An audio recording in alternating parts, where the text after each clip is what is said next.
The more love you give the stage, the more fun this is going to be, and I want you to just be gorgeous and brilliant, and also just learn stuff as well. If you muck something up and you show that you are not perfect, people like that. So please, if you muck up a line, don't go, I've mucked that up entirely. Don't worry though, guys, we'll continue, it's going to be great. I think that having a seasoned comedian on board to teach us a little bit of the ins and outs has been actually really helpful. I've been learning a lot, and the other people here are really fun to get to know. You can't be perfect, so always be in the room, always just speak to people, always be their friends. It's made me think about things from a different perspective. I've had a few laughs. Just remember, all you're doing is talking to somebody. She's very good, she's professional, and all the tips she's giving, I feel they're really applicable. And just like so many little helpful bits about like standing upright and like trying to engage people as much as possible. Izzy's fantastic, she's obviously hilarious, she's great fun. I think she is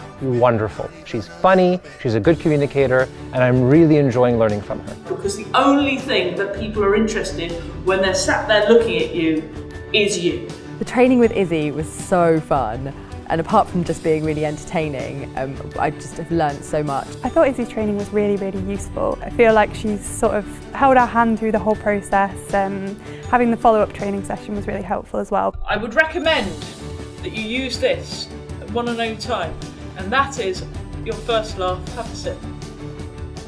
She is pretty self-confident, which is the best and the most important virtue for a comedian, and she knows her stuff. Then after you told another joke, have a sip.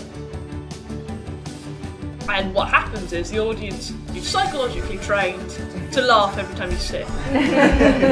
Izzy has so much to share, so if only we had, 7 weeks of workshops, we could really pick her brains about it. Hey, this thing that I'm really passionate about, this is it.